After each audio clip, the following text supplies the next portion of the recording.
নিজে গিয়ে আসছি, ইসরায়েল গেছি, ফিলিস্তিন গিয়ে আসছি, আমি নিজে দেখে আসছি ইহুদিরা দেখতে কিরকম দেখে আসছি। ইহুদিদেরকে আমি দেখে আসছি, তাদের দাড়ি অনেক লম্বা হয়, অনেক লম্বা হয় দাড়ি, কিন্তু মাথায় টুপি নাই। আর টুপি দিল এই ছোট্ট একটা টুপি দেয়, ছোট্ট একটা টুপি এই তালুর মধ্যে। এই জন্য দেখবেন এদের সাথে ম্যাচিং হয় ইহুদিদের, এদের ম্যাচিং হয় কাদের সাথে? ইহুদিদের সাথে। ধোঁকাবাজ প্রতিটা ক্ষেত্রে আপনাদেরকে ধোঁকা দিবে। আমরা নামাজে মসজিদে গেলে হাত কোন জায়গা পর্যন্ত উঠাবে? অদ্দুর উঠাবে না অদ্দুর উঠাবে? মানে বুক পর্যন্ত উঠাবে নাকি কাঁধ পর্যন্ত উঠাবে না কান পর্যন্ত? ওয়াহিদান ওয়া আহাদান বিলা মুদাদিন ওয়া জুদাদিন ওয়া নুসাদিন ওয়া ওয়াসফিন ফিল কামাল। ونشهد أن سيدنا وسندنا وحبيبنا وحبيب ربنا وطبيب قلوبنا ونورنا ومنورنا وشفيعنا ومولانا محمدا عبده ورسوله. মাইকটা ঠিক করেন, স্টেজের ভলিউম বাড়ায় দেন, স্টেজের ভলিউম। الذي يحمد حمده حمدا بعد حمدي وآله وأصحابه وأهل بيته أجمعين. أما بعد فقد قال الله تعالى إن الله وملائكته يصلون على النبي يا أيها الذين آمنوا صلوا عليه وسلموا تسليما. اللهم صل. স্টেজের বক্সের ভলিউম বাড়ান, আপনি বসেন। ওয়ালা আলি সাইয়্যিদিনা।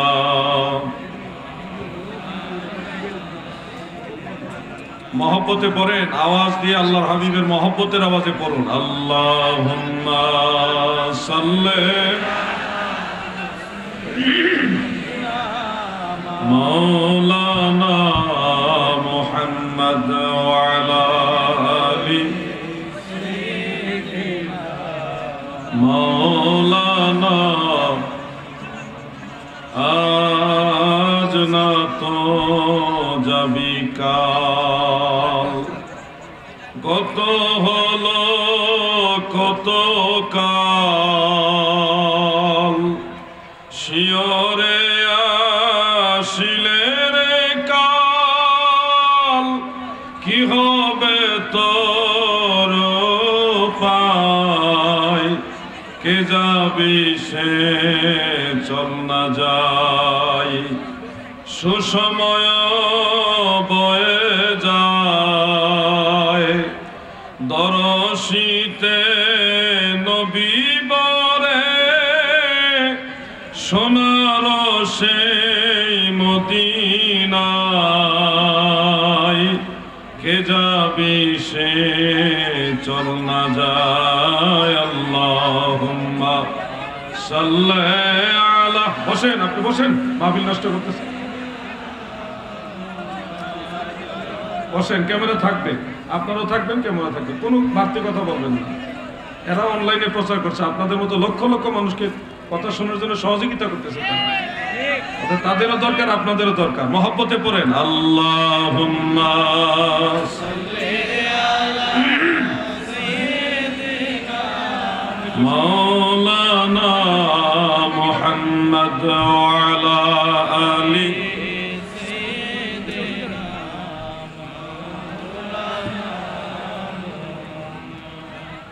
সাল্লাল্লাহু আলাইহি ওয়া আলিহি ওয়া সাল্লাম।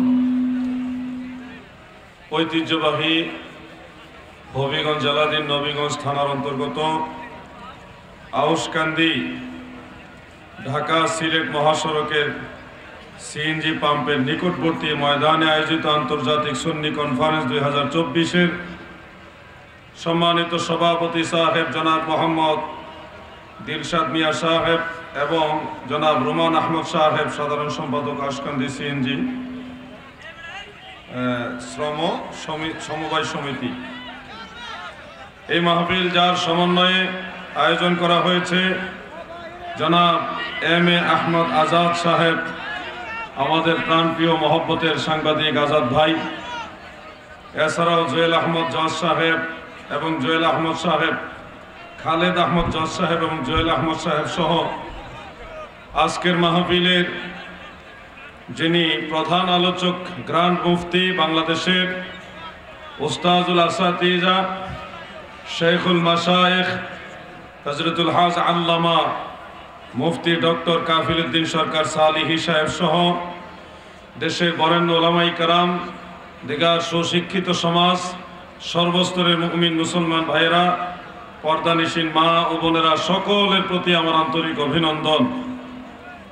ওলামাই কেরামের সংখ্যা অনেক বেশি, সবাই এখানে কিছু না কিছু সময় আলোচনা করবেন। আমি সংক্ষিপ্ত সময়ে ঈমান এবং আমল দুইটা বিষয়ে কিছু কথা বলবো ইনশাআল্লাহ।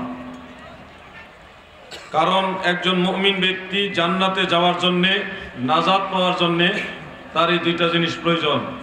মহান আল্লাহ তাআলা বলেন, আমার সাথে তেলাওয়াত করুন, আউযু বিল্লাহি মিনাশ শাইতানির রাজীম, বিসমিল্লাহির রাহমানির রাহিম, ইন্নাল্লাযীনা আমানু ওয়া আমিলুস সালিহাতি লাহুম জান্নাতুন তাজরি মিন তাহতিহাল আনহার। নিশ্চয় যারা ঈমান আনে এবং নেক আমল করে তাদের জন্য রয়েছে জান্নাত, যার নিচে ঝর্ণা ধারা প্রবাহিত। প্রথম কথাটা হলো ঈমান। আর আমরা সবাই জানি, ইমাম বুখারীও স্পষ্ট করে লিখেছেন, বাবু হুব্বি রাসূল, বাবু হুব্বির রাসূল মিনাল ঈমান। রাসূলের মহব্বতটাই হলো ঈমান। আল্লাহর নবীজিকে যতদিন পর্যন্ত আপনি মহব্বত করতে না পারবেন ততদিন পর্যন্ত ঈমানের স্বাদ আপনি পাবেন না। নবীজিকে ভালোবাসতে হবে, সম্মান করতে হবে, ভালোবাসতে হবে এবং সম্মান করতে হবে। এটা তাকিদ এবং শিক্ষা দুইটাই দিয়েছেন স্বয়ং সৃষ্টিকর্তা আল্লাহ তাআলা নিজে। যেমন দরবারে নববীতে উচ্চ আওয়াজে কথা বলা নবীজিকে সামনে রেখে বুলন্দ আওয়াজে কথা বলা আল্লাহ নিষেধ করেছেন। সূরা হুজরাতের মধ্যে আপনারা লক্ষ্য করবেন, প্রথম দিকে আছে আল্লাহ তাআলা বলেছেন, লা তারফাউ আসওয়াতাকুম ফাওকা সাউতিন নবী। ইমানদার বান্দা বান্দিরা গো,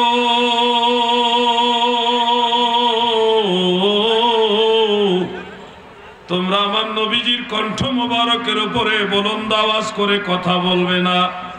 লা তারফাউ আসওয়াতাকুম ফাওকা সাউতিন নবী, তোমরা আমার নবীজির কণ্ঠ মোবারকের উপরে তোমাদের কণ্ঠের আওয়াজ উঁচু করবে না। নবীজি যেই ভলিউমে কথা বলেন ওই ভলিউমের চেয়ে উচ্চ ভলিউমে কথা বলা আল্লাহ তাআলা নিষেধ করতেছেন। তার মানে নবীর দরবারের আদবটা শিক্ষা দিচ্ছেন কে? বলেন না কে? আল্লাহ। আমি দেখে আসছি স্টেজে আসার পথে আমাদের আহলে সুন্নাত ওয়াল জামাতের মতাদর্শী ছাড়াও অন্যান্য অনেক ঘরানার লোকেরা আশেপাশে ঘোরাফেরা করতেছেন, আলোচনা শুনতেছেন। আমাদের ব্যক্তিগত কারো উপরে কোনো আক্রমণ নেই। আমরা তখনই রাগান্বিত হই, গুসা হই যখন আমাদের দয়াল নবীজির ইজ্জতের উপর আঘাত করা হয়। ব্যক্তি আলাউদ্দিন জিহাদিকে গালি দিলে আলাউদ্দিন জিহাদি কখনো জবাব দেয় না, কিন্তু মদিনাওয়ালার শানের উপর আঘাত করা আলাউদ্দিন জিহাদি কারো দিকে তাকাবে না। আমাদের মূল ফোকাসটাই হলো মদিনাওয়ালা। আপনারা আমাদেরকে হয়তো একটু নিন্দার নজরে দেখতে পারেন, কিন্তু কোনো লাভ নেই ভাই।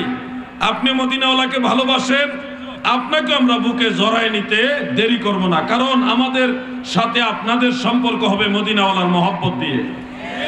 ঈমান ও মুহাব্বত আমার নবী মুস্তাফার গো খাকে গলি মদিনার শতত বিছানা মোর বালাখানা হইল মোর গলি মদিনার গো ইমান মুহাব্বত আমার নবী মুস্তাফার গো। গোটা 30 পারা কোরআনুল কারীমের মধ্যে 114টি সূরায় আপনি তন্ন তন্ন করে তালাশ করে দেখেন আল্লাহ তাআলা কত নবীর নাম নিয়ে ডেকেছেন। ইয়া মূসা ইয়া ঈসা কত নবীর নাম নিয়ে আল্লাহ ডেকেছেন, কিন্তু আল্লাহ তাআলা কোরআনুল কারীমের কোথাও আদর করে আমার নবীজিকে একবারও নাম নিয়ে ডাকে নাই। আপনি কি বুঝেন না আমার আল্লাহ আমার দয়াল নবীজিকে কত ভালোবাসে? ইব্রাহিম আলাইহিস সালামের নাম নিয়ে ডেকেছেন, কিন্তু আমাদের দয়াল নবীর নাম নিয়ে আল্লাহ ডাকে না, কত আদর করে ডাকেন। ইয়া আইয়ুহান নাবিয়্যু ইন্না আরসালনাকা শাহিদা। নবী গো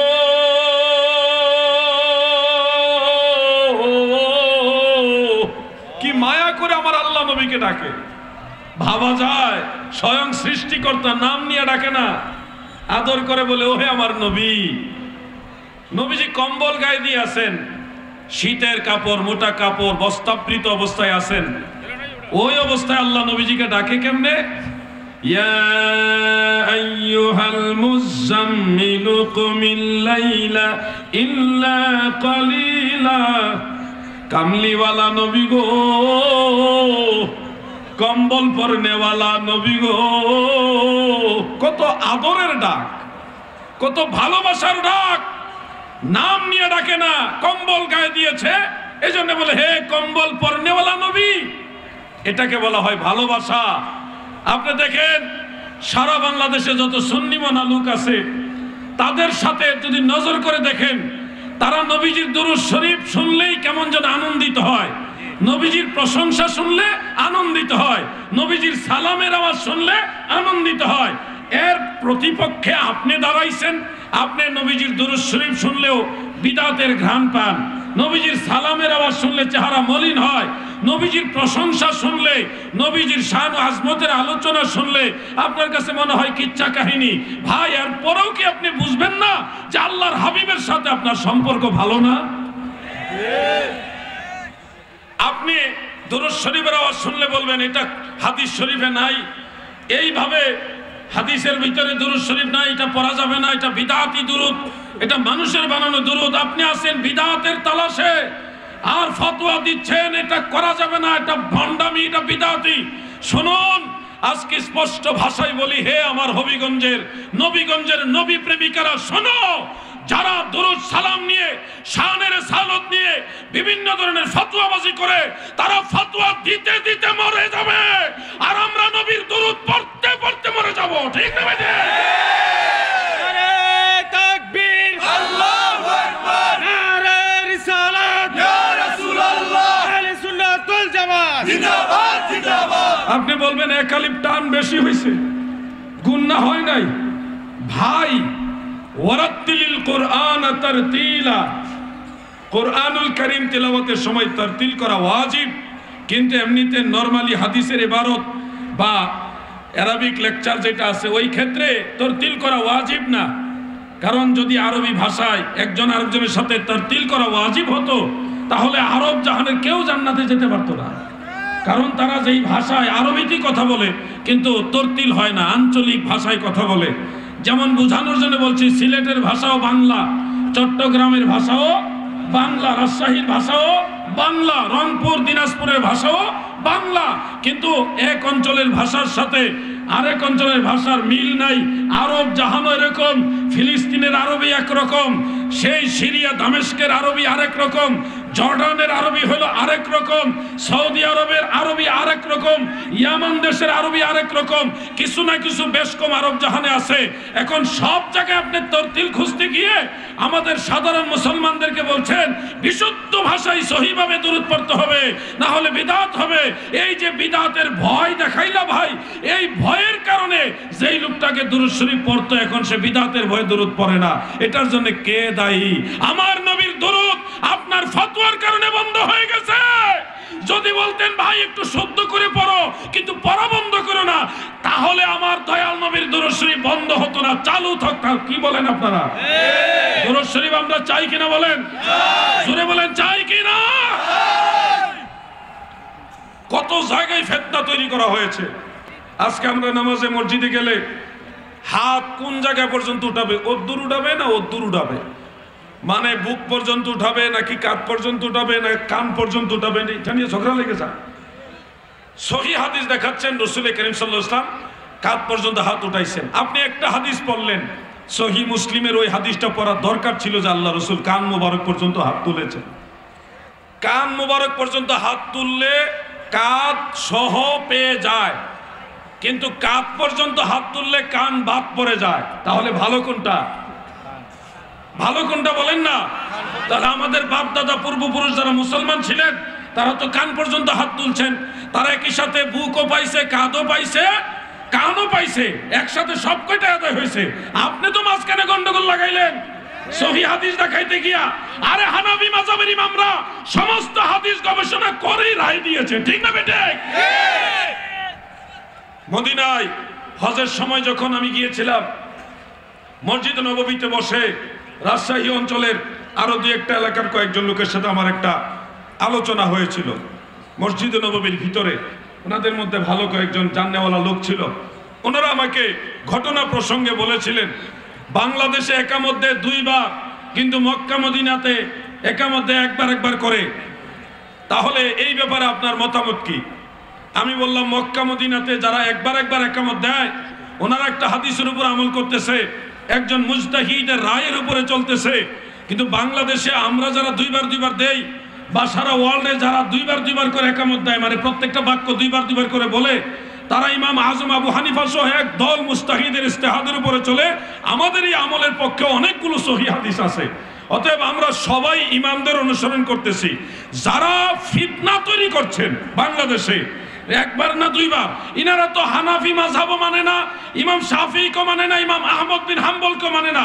ওনারা হলো মাঝখানে একটা গোলযোগ তৈরি করে মুসলমানদের মাঝে ঝগড়া লাগাই দিচ্ছে।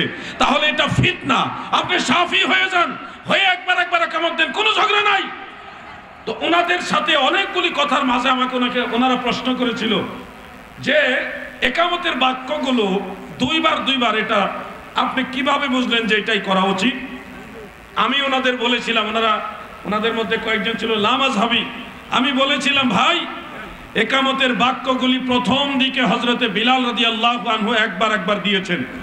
হুনাইনের যুদ্ধের সময় আল্লাহর নবী সাহাবীদের জড়ো করে যখন আবু মাহজুরা রাদিয়াল্লাহু আনহু ইসলাম গ্রহণ করলেন, তখন ওনাকে এবং বিলাল রাদিয়াল্লাহু আনহু সাহাবীদেরকে একত্রিত করে একামতের বাক্যগুলি দুইবার করে শিক্ষা দিয়েছেন। এরপরে থেকে হযরতে বিলাল ইন্তেকালের আগ পর্যন্ত একামতের বাক্যগুলি দুইবার করে দিয়েছেন। শরহে মানিল আসার ইমাম তাহাবির, যেটা তাহাবি শরীফ নামে খ্যাত, সেই কিতাবের মধ্যে এই ব্যাপারে ডিটেলস আলোচনা রয়েছে। আমি যখন এই কথাগুলি বললাম, ওনারা দেখলাম যে ওনাদের ফেসের মধ্যে বোঝা গেল যে এই কথাগুলি অতীতে আর কখনো কারো কাছে শুনে নাই। অর্থাৎ ৮ম হিজরিতে আল্লাহর নবী যে একামতের বাক্যগুলি চেঞ্জ করে দিয়েছে এটা ওনাদের জানাই নাই। আমি বলার পরে মনে হচ্ছিল ওনাদের ফেসের বডি ল্যাঙ্গুয়েজ দেখে যে মনে হলো যে এই প্রথম ওনারা শুনলো। তাছাড়া লম্বা সংবাদের সাথে কথা হয়েছে। আমি বলবো এই সিলেট এলাকায় আজকে এখানে লন্ডন থেকে অনেক সুধীজনরা এসছেন এই মাহফিলের সুবাদে। লন্ডনে দেখছে এটা নিয়ে ব্যাপক ফিতনা দেখা দিচ্ছে, হাত কোথায় বাঁধবে, এখানে না এখানে, এটা নিয়ে একটা বিশাল গন্ডগোল। আমি পরিষ্কার ভাষায় কথা বলবো, কারণ শানে রিসালাত নিয়ে আমার আগের বক্তারও কথা বলেছে, পরের বক্তারও বলবেন। আমি একটু লামাযহাবী নিয়ে কথা বলি। মনে রাখবেন নামাজে হাত তোলার সম্পর্কে আমরা জানলাম। যুবক ভাইরা বলো হাত কোন পর্যন্ত তুলবো? কান পর্যন্ত বলেন, কোন পর্যন্ত? কান ধরার দরকার নেই, কান পর্যন্ত দুইটা হাত কেবলামুখী করে একটু তুলাই যথেষ্ট। মনে থাকবে? আমি প্র্যাকটিক্যাল দেখাচ্ছি। এইভাবে কান পর্যন্ত হাত তুলবেন, মনে থাকবে? এইভাবে আল্লাহু আকবার, এইভাবে কানের লতিতে ছোঁয়ার কোনো প্রয়োজন নেই, কান পর্যন্ত হাত তুলবেন। এরপরে হাত বাঁধবেন বাম হাতের কবজির উপরে, ডান হাত রেখে নাভির নিচে হাত বাঁধবেন। এটাই সুন্নতে রাসূল। আপনি হয়তো বলবেন, হুজুর সহিহ হাদিসে আছে বুকের উপরে হাত বাঁধতে হবে। আমি সম্মান এবং বিনয়ের সাথে বলছি, বুকের উপরে হাত বাঁধার হাদিস আছে, কিন্তু একটাও সহিহ হাদিস না। দুইটা হাদিসের ব্যাখ্যা দিয়ে দেই। যারা বুকের উপরে হাত বাঁধেন, আপনারা আমাদের শত্রু না, আপনারা আমাদের ভাই বেরাদর, আমাদের প্রতিবেশী। কিন্তু আমাদের মাঝে এই ফিতনাটা তৈরি হলো, এক ধরনের লোক এই ফিতনাটা আমাদের মাঝে তৈরি করে দিয়েছে। আমি এই জন্য বলছি, সম্মান দিয়ে বলছি, বুকের উপরে যারা হাত বাঁধেন এইভাবে, আপনাদের পক্ষে হাদিস আছে 7টা। কয়টা? 7টা। 7 জন রাবি থেকে বর্ণিত 7টা হাদিস আছে।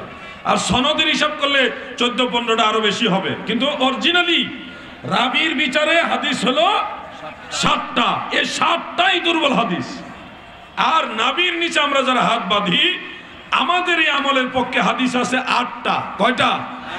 8টা। এর মধ্যে 4টা হাদিস হলো হাসান সহিহ, আর 4টা হলো দুর্বল। এখন আমাকে নরমালি যতটুকু বুঝলেন আমাকে বলুন, 7টাই দুর্বল, 8টার মধ্যে 4টা শক্তিশালী, 4টা দুর্বল। মানে বুকের উপরে 7টা হাদিস, 7টা হাদিসই দুর্বল। নাভির নিচে 8টা হাদিস, এর মধ্যে 4টি হাদিস হলো হাসান সহিহ, আর 4টি হাদিস হলো দুর্বল। তাহলে বলেন নরমালি কোনটা বেশি শক্তিশালী হলো? আমার কথা মনে বুঝেন না আপনারা নাকি? কোনটা শক্তিশালী হলো? বুকের উপরে না নাভির নিচে? এবার আসেন, যারা বলেন বুকের উপরে হাত বাঁধার হাদিস সহিহ, তাদের আমি 3টা হাদিসের ব্যাখ্যা দিচ্ছি। 1 নম্বর হলো সিহাসিত্তার অন্যতম কিতাব সুনানু আবি দাউদ, সেখানে উল্লেখ রয়েছে হযরতে তাউস রাহমাতুল্লাহ আলাইহি সরাসরি আল্লাহ রাসূলের রেফারেন্স দিয়ে বলেছেন, নবী আকরাম সাল্লাল্লাহু আলাইহি সাল্লাম নামাজের ভিতরে বুকের উপরে আলা সাদর, বুকের উপরে হাত বেঁধেছেন। এই হাদিসটা আমল করি না 2 কারণে। 1 নম্বর কারণ হলো হযরতে তাউস রাহমাতুল্লাহ আলাইহি তিনি ছিলেন তাবেঈ, যিনি আল্লাহ রাসূলকে কখনো দেখেন নাই, সাহাবীদের দেখেছেন।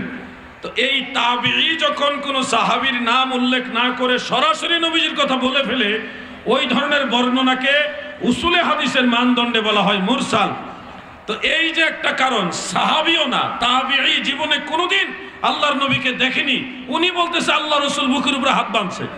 যেই লোক কোনোদিন দেখে নাই আল্লাহর নবীকে, যেই লোক কোনোদিন আল্লাহর নবীকে দেখে নাই, সেই লোক বলতেছে আল্লাহ রাসূল বুকের উপরে হাত বাঁধছে। তাহলে কথাটা কতটুকু গ্রহণযোগ্য বলেন?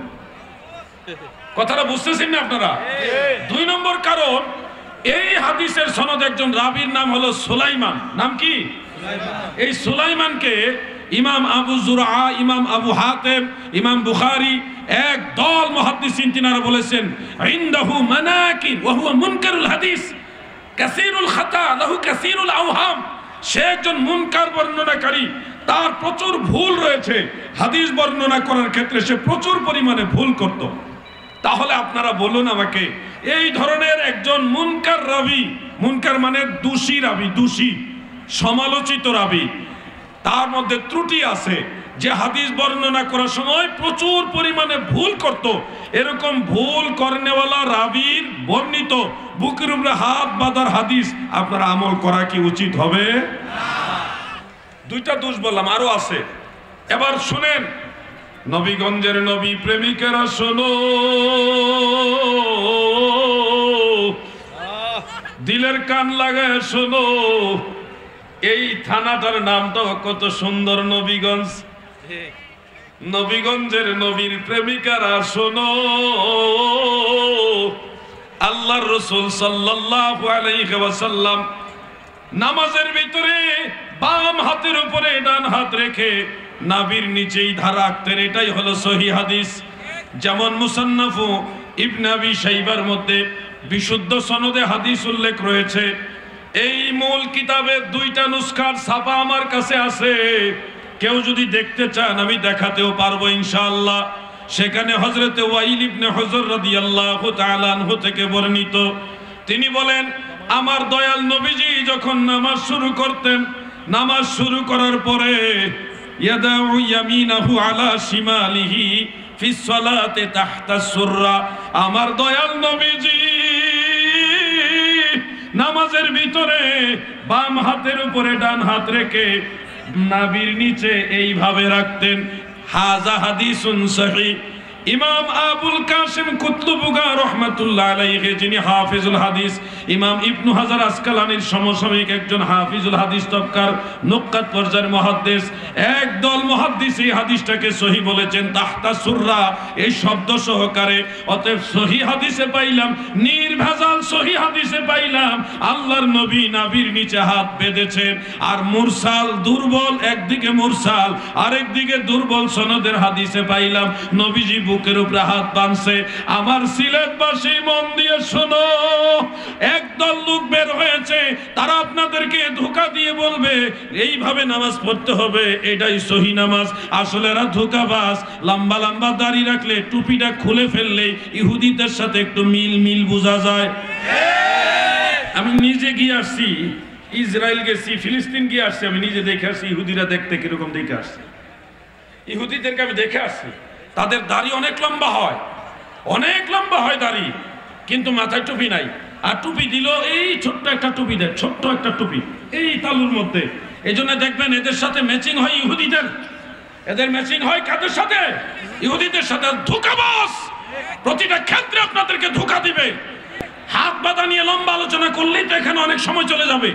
আমি শুধু আরেকটা হাদিস বলবো, বুখারী শরীফের মধ্যে আছে, হযরতে সাহল ইবনে সাদ রাদিয়াল্লাহু আনহু থেকে বর্ণিত, তিনি বলেন কানান নাসু ইউমারুনা আইয়াদার রাজুলুল ইয়াদাল ইয়ুমনা আলা জিরাইহিল ইউসরা ফিস সালাহ, রাওয়াহুল বুখারী। লোকেরা আমাদেরকে আদেশ দিতেন আমরা যেন নামাজে বাম হাতের উপরে ডান হাত রাখি। এই হাদিসের ভিতরে বুকের উপরের কথাও নাই, নাভির নিচের কথাও নাই, কোনো জায়গার কথা উল্লেখ নাই, শুধু বলা হয়েছে আমরা যেন বাম হাতের উপরে ডান হাত রাখি, এই মর্মে আমাদের আদেশ করা হতো।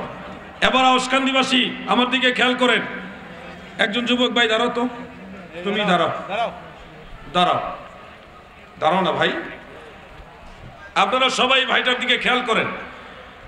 আল্লাহ রসুল সাল্লাল্লাহু আলাইহি সাল্লামের সাহাবীগণ তিনারা বলতেন বাম হাতের উপরে যেন ডান হাত রাখা হয়। তাহলে ডান হাতের মানে বাম হাতের কোন জায়গায় ডান হাতটা রাখবে এটা একবারে ক্লিয়ার। সহিহ মুসলিম, আবু দাউদ, তিরমিজি এবং অন্যান্য কিতাবের আলোকে বলছি। সুম্মা ওয়াদাআ ইয়াদাহুল ইয়ুমনা আলা কাফফিহিল ইউসরা, বুখারী শরীফের মধ্যে আছে তরজমাতুল বাবের মধ্যে, নবীজি বাম হাতের কবজির উপরে ডান হাত রাখতেন। এবার আমারই ভাই আগে ভালো করে বুঝো, দয়াল নবীজি বাম হাতের কবজির উপরে ডান হাত রাখতেন, তুমিও বাম হাতের কবজির উপরে ডান হাত রাখবা, রেখে উপরেও ঠেলবা না নিচেও ঠেলবা না, কোনো দলাদলি করবা না, নিরপেক্ষ হয়ে যাবা। এই কবজিতে ধরা অবস্থায় নরমালি যেখানে হাতটা যায় এইভাবে রাখো, নরমালি। আর এনো নিও না, এই কবজিতে ধরো, এই যে নরমাল, এদিকে ঘুরাবা। সবাই খেয়াল করেন, ওনার হাত কি বুকের উপরে গেছে? হয়তো নাভি বরাবর আছে, কারো নাভি বরাবর থাকে, কারো নাভির নিচে যায়। আমরা যারা, আপনারা নিজেরও ট্রাই করে দেখতে পারেন, হাত তো আপনাদেরও আছে। বাম হাতের কবজির উপরে ডান হাতটা রাখেন, বাম হাতের কবজির উপরে ডান হাতটা আপনারা নিজেরাও রাখেন, রেখে দিয়ে উপরেও ঠেলবেন না নিচেও ঠেলবেন না, কোনো ঠেলাঠেলি যাবেন না। বুখারী মুসলিমের হাদিস অনুযায়ী বলছি, ঠেলাঠেলি না গিয়ে এই নরমালি কবজিতে, কবজির উপরে কবজি রেখে নরমাল রেখে দিলে হয় আপনার নাভি বরাবর যাবে আর না হয় নাভির নিচে যাবে, কোন অবস্থায় বুকের উপরে উঠবে না। তাহলে বুখারী শরীফের হাদিস, তুমি বসো ভাই, বুখারী শরীফের হাদিসে কিন্তু বলা হয় নাই বুকের উপরে হাত বাঁধতে হবে, কিন্তু এই হাদিসকে আপনাদের সামনে তুলে ধরে মিসগাইডেড করা হয় যে বুকের উপরে হাত বাঁধার হাদিস বুখারী শরীফ আছে। এরা ধোঁকাবাজ। আমি এই বিষয়গুলি আলোচনা কম হবে, এই জন্য আমি এটা করতেছি।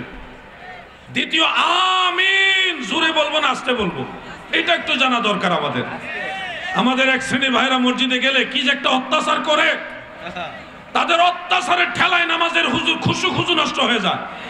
আত্তাহিয়াতু বলার সময় এই যে আঙ্গুল নাসানি শুরু করছে ভাই সাহেব, এই যে নাসানি শুরু করছে আর থামে না। আমি আত্তাহিয়াতু পড়বো না, তার আঙ্গুল নাসানি খেয়াল করবো। অনেক লোক তার আঙ্গুল নাসানি ঠেলে আত্তাহিয়াতু পড়া ভুলে যায়। একটা অত্যাচার চলতেছে নামাজটার ভিতরে। আমি আমিন বলার সম্পর্কে একটু কথা বলি। এই বিষয়গুলি নিয়ে আলোচনা কম হবে, এই জন্য এটা আমি করতেছি। বুকের উপরে হাত বাঁধা, নাভির নিচে হাত বাঁধা নিয়ে আরো অনেক কথা আছে। আমি সবগুলি কথা নিয়ে আসতে পারলাম না, কারণ সময় সীমিত, আলেম বেশি, আমারও পিছুটান আছে। আমিন জোরে বলার হাদিস আছে, আবার আমিন আস্তে বলার হাদিসও আছে। জোরে আমিন বলতে হবে, এটা যেই সাহাবী বর্ণনা করেছেন। আস্তে আমিন বলার হাদিস ওই সাহাবী বর্ণনা করেছেন, অর্থাৎ বর্ণনাকারী সাহাবী একজন। বলেন, বর্ণনাকারী সাহাবী একজন, উনার নাম হলো ওয়াইল ইবনে হুজর রাদিয়াল্লাহু আনহু। তিনি বলেছেন, সাল্লাইতু মা'a রাসূলিল্লাহি সাল্লাল্লাহু আলাইহি ওয়াসাল্লাম, আমি আল্লাহর নবীর সাথে নামাজ পড়েছি গো। ফাইজা ফারাগা মিনাল কিরাআতি গায়রিল মাগদুবি আলাইহিম ওয়ালাদ-দাল্লিন فقال آمين ومد بها صوته وفي رواية أخرى ورفع بها صوته। আমার দয়াল নবীজি নামাজের সূরা ফাতিহা শেষ করার পরে বুলন্দ আওয়াজে দীর্ঘ করে আমিন বলতেন। হাদিস আছে, হাদিসের সনদ সহিহ। দাদু ভাই আমার শোনো, ও নবীগঞ্জের নবীর প্রেমিকারা মন দিয়ে শোনো। এই হাদিস আমরাও পড়েছি, কিন্তু এই হাদিসের উপর আমল করি না কেন তোমাদের জানা দরকার আছে। এই একই সাহাবী ওয়াইল ইবনে হুজর রাদিয়াল্লাহু আনহু পরবর্তীতে বর্ণনা করেছেন, আমি আমার দয়াল নবীর সাথে নামাজ পড়েছি রে। আল্লাহর নবী, আমার দয়াল নবীজি যখন সূরা ফাতিহা থেকে ফারেক হতেন, ফাকালা আমিন ওয়া খাফাদা বিহা সাওতাহু, আমার নবীজি আমিনের আওয়াজ রাখতেন নিচু স্বরে, জোরে না আস্তে। তাহলে প্রথম বলল জোরে, পরে বলল আস্তে। এর হাকিকত কি? শরহে মাআনিল আসার সহ অন্যান্য কিতাবের মধ্যে দেখলাম ওয়াইল ইবনে হুজর ছিল ইয়ামান দেশের রাজার ছেলে, রাজপুত্র তিনি, এবং অল্প কিছু লোক এসে মদিনা শরীফে আমার নবীজির কাছে ইসলাম গ্রহণ করেছিলেন। মুসলমান হওয়ার পরে আল্লাহর নবী বলেছিলেন, তোমরা কিছুদিন আমার দরবারে থাকো এবং দ্বীন সম্পর্কে শিক্ষা গ্রহণ করো, তালিম নাও, কিভাবে নামাজ পড়তে হবে, কিভাবে দ্বীন পালন করতে হবে, তালিম নাও, শিক্ষা নাও। ওই সুবাদে ওই সাহাবীরা অল্প কিছুদিন নবীজির দরবারে অবস্থান করেছিলেন। ওই সময় সূরা ফাতিহার শেষে আমিন বলতে হয়, এটা শিক্ষা দেওয়ার জন্যে, তালিম দেওয়ার জন্য নবীজি কয়েকদিন জোরে আমিন বলেছেন। যখন সাহাবাই কেরাম সবাই শিখে ফেললেন সূরা ফাতিহা শেষ হলে আমিন বলতে হয়, তখন আবার আমার দয়াল নবীজি আস্তে আমিন বলা চালু রাখলেন। তার মানে বোঝা গেল জোরে আমিনটা মূলত জোরে আমিন বলার জন্য ছিল না, জোরে আমিন ছিল সাহাবীদের শিক্ষা দেওয়ার জন্যে। যেহেতু সবার শিক্ষা হওয়ার পরে দয়াল নবী রাসূল পাক সাল্লাল্লাহু আলাইহি সাল্লাম পুনরায় আস্তে আমিন বহাল রেখেছেন, সেহেতু বোঝা গেল আস্তে আমিন বলাটাই হলো সুন্নাত, আর জোরে আমিন বলাটা ছিল তালিম। তালিমের জন্য আমরা জোরে জোরে জিকির করি লা ইলাহা ইল্লাল্লাহ, কিন্তু এটার অর্থ এই না যে আপনি শুধু লা ইলাহা ইল্লাল্লাহ জোরে জোরে বলতে পারবেন, আস্তে বলতে পারবেন না, এরকম নয়। প্রিয় ভাই, আপনি হয়তো বলবেন জোরে আমিনেরটা লাস্টও তো হইতে পারে, আস্তেরটা আগে হইতে পারে। আমি বলবো না, জোরে আমিন বলার হাদিস যে বর্ণনা করেছেন, যেই ব্যক্তি জোরে আমিন বলার হাদিস বর্ণনা করেছেন, তিনার নাম হলো সুফিয়ান সাউরি। যুবক ভাইরা বলেন নাম কি? সুফিয়ান সাউরি। সেই সুফিয়ান সাউরি সম্পর্কে ইমাম বুখারীর উস্তাদ ইমাম আবু আব্দুল্লাহ মুহাম্মদ ইবনে নসর আল মারওয়াজি রাহমাতুল্লাহ আলাইহি ইখতিলাফুল ফুকাহা সেই কিতাবের মধ্যে উল্লেখ করেছেন। এমনকি আল মুহাল্লা বিল আসার সেই কিতাব ইবনে হাজাম রাহমাতুল্লাহ আলাইহি তিনি উল্লেখ করেছেন। আরো অনেক কিতাবে আছে, সেখানে উল্লেখ যেই সুফিয়ান সাউরি জোরে আমিন বলার হাদিস বর্ণনা করেছেন, সেই সুফিয়ান সাউরি নিজেই নামাজে আস্তে আমিন বলতেন। কেউ যদি মাসআলা জিজ্ঞাসা করতেন, উনি আস্তে আমিন বলার জন্যই মাসআলা দিতেন। তাহলে বোঝা গেল জোরে আমিন বলার হাদিস যারা বর্ণনা করেছে তারাই নামাজে আমিন বলেছে আস্তে, অতএব জোরেরটা সুন্নত না আস্তেরটা সুন্নত? এই জন্যে আমরা সুন্নতের উপর আমল করি বিধায় আমরা আহলে সুন্নাত, আকীদায়ও আহলে সুন্নাত, আমলের বেলায়ও আহলে সুন্নাত। আমার নবীজি বিদায় হজের সময় বলেছে, তারাকতু ফীকুম আমরাইন লান তাদিল্লু মা তামাসসাকতুমু বিহিমা কিতাবাল্লাহি ওয়া সুন্নাত রাসূলি। উম্মতেরা শোনো, আমি তোমাদের কাছে দুইটা জিনিস রেখে গেলাম, আঁকড়ে ধরে রাখলে কখনোই গোমরা হবে না। একটা জিনিস হলো কিতাবুল্লাহ, আল্লাহর কিতাব, আরেকটা হলো রাসূল পাক বলেন আমার সুন্নাত। তাহলে আমাদের কাছে নবীজি যে জিনিসটা রেখে গেছে এটা হলো সুন্নাত। আরেক হাদিসে নবীজি বলেন আলাইকুম বিসুন্নতি, তোমাদের উপরে আমার সুন্নাত পালন করা আবশ্যক। এইজন্য আমরা সুন্নি। আমরা কি বলেন? আমরা কি সুন্নি। আমি আমিন বলার বিষয়টা বললাম, এবার রফুল ইয়াদাইনের বিষয়টা বলি কয়েক মিনিটে। এগুলি আলোচনা কম হবে, এইজন্য আমি এটা করতেছি। আলেমরা ঝাঁকে ঝাঁকে আসতেছে, ঝাঁকে ঝাঁকে আসতেছে। আমার পরেই ডক্টর আল্লামা কাফিলউদ্দিন সরকার সালি হিসাব আসবেন, আমার পরেই কাফিলউদ্দিন সাহেবের পরে মুফতি গিয়াসউদ্দিন আত-তাহির হিসাব আসতেছে। আপনারা কি থাকবেন না ইনশাআল্লাহ? প্রিয় ভাইরা, এবার আমি রফুল ইয়াদাইন বারবার এই যে করে এটা সম্পর্কে একটু বলি। বলবো কি? ওয়াজে আউশকান্দির সবার জন্য না, আমি জানি লন্ডনের অনেক লোক এখানে উপস্থিত আছে, প্রবাসীরা আছে, ওনাদের জন্য বিশেষ করে এই ওয়াজটা করতেছি। আপনারা কথাগুলি সুস্পষ্টভাবে জেনে নেন। আপনার কি কষ্ট হচ্ছে? ওয়াজ সবেমাত্র শুরু হইল, বারবার রফউল ইয়াদাইন করার সম্পর্কে হাদিস আছে, এই হাদিসগুলি আমরা জেনেছি, কিন্তু বারবার এর উপর আমল আমরা করি না। একবার রফউল ইয়াদাইন করি তাকবীরে তাহরিমার সময়, আল্লাহু আকবার, ওই যে হাত একবার উঠাইছে আর বারবার আমরা উঠাই না। কেন? বারবার রফউল ইয়াদাইন করার হাদিস থাকা সত্ত্বেও কেন বারবার হাত উঠাই না? আমাদের বক্তব্য হলো রাসূল আকরাম সাল্লাল্লাহু আলাইহি ওয়াসাল্লাম নামাজের ভিতরে বারবার হাত তুলেছেন, কিন্তু পরবর্তীতে শেষ জামানায় একবার শুধু হাত তুলেছেন, বারবার তুলেন নাই। অতএব নবীজির সর্বশেষ আমল যেটা ওটাই হলো সুন্নাত। সর্বশেষ আমল যেটা এটা কি? সুন্নাত। প্রশ্ন যদি হয় জিহাদি ভাই গো, বারবার হাত তোলা হাদিস পাইলাম, একবার হাত তোলা যে নবীজি শেষে করছেন, এটার প্রমাণ কি?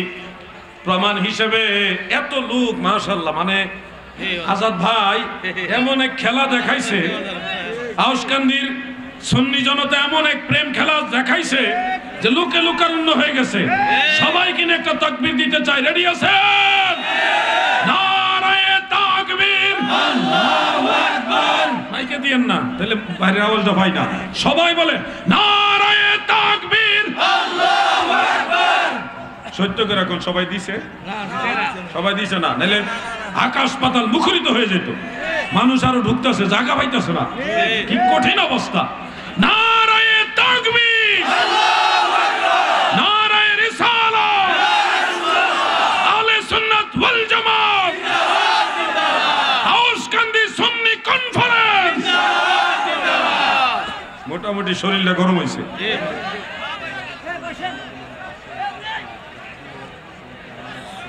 মাশাআল্লাহ। সিএনজি সমবায় সমিতির যে সংগঠন, সেই সংগঠনের 500-র উপরে কর্মী, তেনারা সবাই একদিনের সম্পূর্ণ কামাইটা দয়াল নবীর মহব্বতে আল্লাহর রাজি খুশির জন্য এই মাহফিলে দান করে দিচ্ছে। এইভাবেই তো হয়। নবীগঞ্জের নবীর প্রেমিকেরা গো,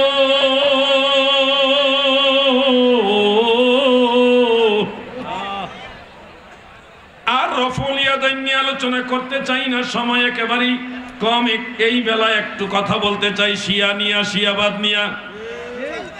চতুর্দিকে ভণ্ডামি আর শিয়াবাদের সরাসরি চলতেছে। আমরা যারা সুন্নি, আমরা নবীজির পরে আহলে বাইত রাসূলকেও মানি, আসহাবে রাসূলকেও মানি। কোন সাহাবীর সমালোচনা সুন্নি মুসলমান করে না, ঠিক না ঠিক? বিশেষ করে সুলতানুল বাঙ্গালা হযরত শাহজালাল ইয়ামানি মুজাররদি রাহমাতুল্লাহ আলাইহি 360 আউলিয়ার সিলেটে পুণ্যভূমি শামসুল উলামা আল্লামা ফুলতুলি সাহেব কিবলা রাহমাতুল্লাহ আলাইহির সিলেটে কোন ধরনের শিয়াবাদ ভণ্ডামি চলবে না, ঠিক আছে? নারে তাকবীর, আল্লাহু আকবার, নারে রিসালাত, ইয়া রাসূলুল্লাহ, কুরআন সুন্নাহর আলো ঘরে ঘরে জালো, ইসলামের শত্রুরা হুঁশিয়ার সাবধান, শয়তানের তলোয়ার গর্জে ওঠো আরেকবার, নারে তাকবীর। যারা শিয়া অথবা চুপা শিয়া, চুপা শিয়া মানে বাইরে বাইরে সুন্নি ভিতরে ভিতরে শিয়া, এটারে বলা হয় চুপা শিয়া। কি শিয়া? আজকের মাহফিলেও চুপা শিয়া আসার কথা ছিল, আল্লাহ রহম করছে। এই চুপা শিয়াদের থেকে সাবধান, সুন্নি মুসলমান ঈমান নিয়ে যাবে, বিভিন্ন কৌশলে আপনাদেরকে সাহাবীদের সমালোচনা শিখিয়ে দিবে। আমি ধন্যবাদ জানাই এই ফুলতুলি মাসলাককে এবং আল্লামা সাহেব কেবলা সিরাজনগরীকেও ধন্যবাদ জানাই। এই সিলেটে যত পীর মাশায়েখ আছেন তিনাদের প্রতি শ্রদ্ধা রেখে সম্মানের সাথে ওনাদেরকে আবদার জানিয়ে যাচ্ছি, সবার প্রতি তাজিম সম্মান রেখে আবদার জানিয়ে যাচ্ছি, এই সিলেটে কোনো ভণ্ডামি জিকিরও হয় না, ঠিক না? ঠিক হুক্কুর হুক্কুর জিকির, এটা কি? ফেরেশতারা কি লিখবে আমল নামার মধ্যে? কেরামান কাতিবিন কি লিখবে? এটা কি? এই ভণ্ডামির বিরুদ্ধে আমি কথা বলি বিধায় অনেকে আমার পিছু লাগছেন। কাজ হবে না। আলাউদ্দিন জিহাদি আগেই বলেছে, আকাশ চুম্বি স্বর্ণের পাহাড় দিলে তাও আমি ছেড়ে দেব, সুন্নিয়ত এবং মদিনাওয়ালার কদম মোবারক ছাড়ব না।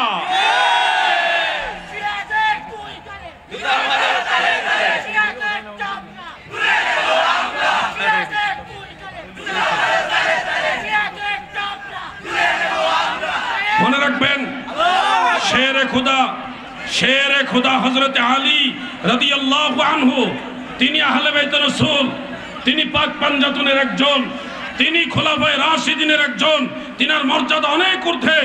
কিন্তু আমিরে মুআবিয়া রাদিয়াল্লাহু আনহু মর্যাদার দিকে মাওলা আলীর সমান না, কিন্তু রাসূল পাকের একজন আদরের সাহাবী। কোনোভাবে যদি ওনার সমালোচনা কেউ করে, কেউ যদি আমিরে মুআবিয়া ছাড়াও অন্য কোন সাহাবীর সমালোচনা করে, সে কখন আর সুন্নি থাকবে না। এগুলিকে বলা হয় শিয়া। বলেন এটি কি? এগুলো কি শিয়া? আর আওয়াজে বলে এগুলো কি শিয়া? শিয়াবাদের ব্যাপারে আপনাদের সচেতন হতে হবে, সচেতন হতে হবে। এরা আমিরে মুআবিয়া রাদিয়াল্লাহু আনহুকে বিভিন্নভাবে গালাগালি করে, মিথ্যা তহমত দিয়ে থাকে। চট্টগ্রামে কিছু চুপা শিয়া আছে, বাইরে বাইরে সুন্নি দাবি করে, সিলেটে চান্স পায় না, সিলেটে চান্স পায় না, কারণ এটা আল্লাহর ওলিদের পুণ্যভূমি। চট্টগ্রাম আল্লাহর ওলিদের পুণ্যভূমি, কিন্তু ওখানে একটু চান্স পায়, এইখানে চান্স পায় না। এটা আপনাদের একটা ক্রেডিট, এটা সিলেটবাসীর ক্রেডিট। আমি ধন্যবাদ জানাই সিলেটবাসী, আপনাদেরকে স্যালুট জানাই, মারহাবা জানাই। এই পুণ্যভূমি রম্যনগরী শাহজালালের এই পবিত্র ভূমিতে কোন ভণ্ডামি, কোন শিয়াবাদের আশ্রয় প্রশ্রয় চলবে না, চলবে না, চলবে না, ঠিক না?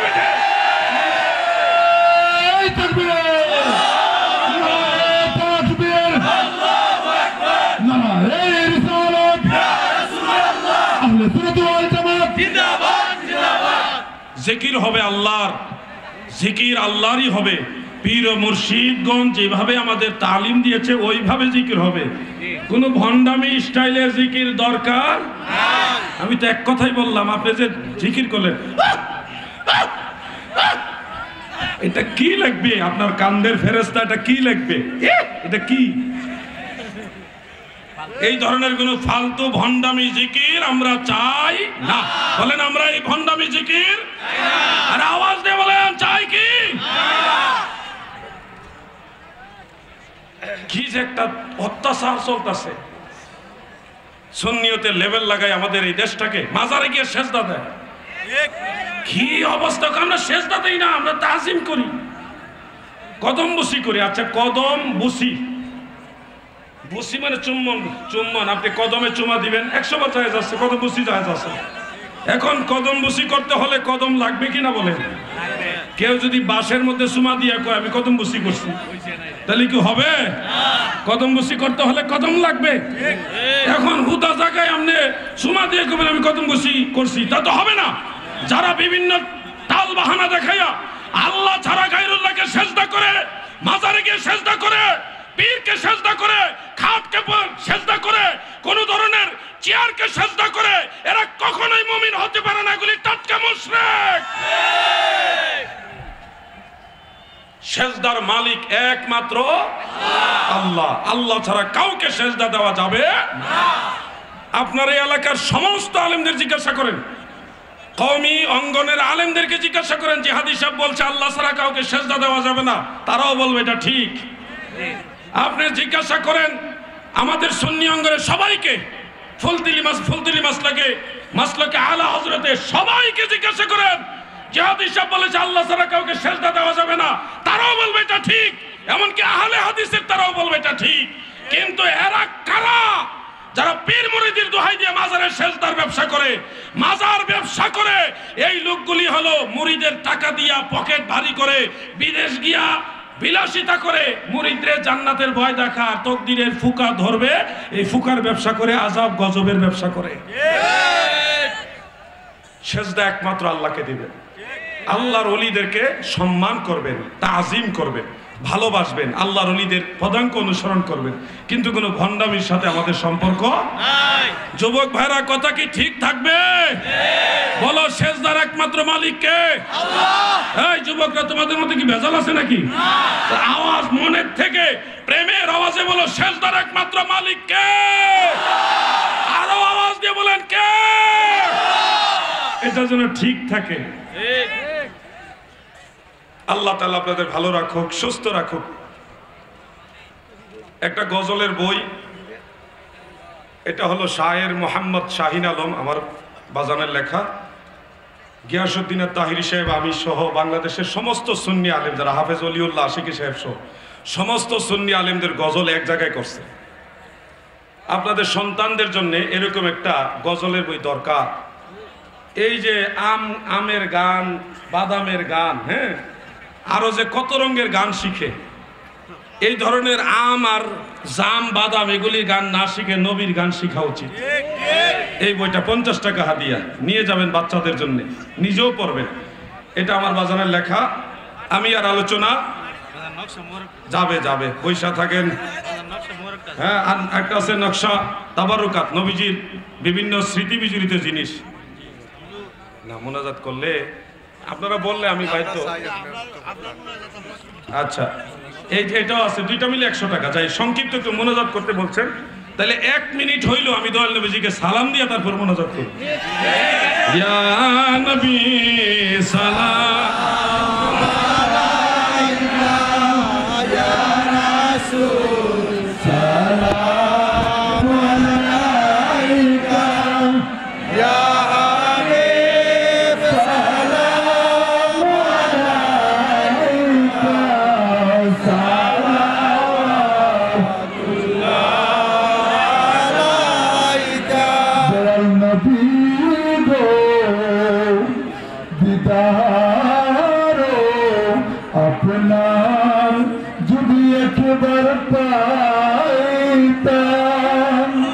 আপনার কদম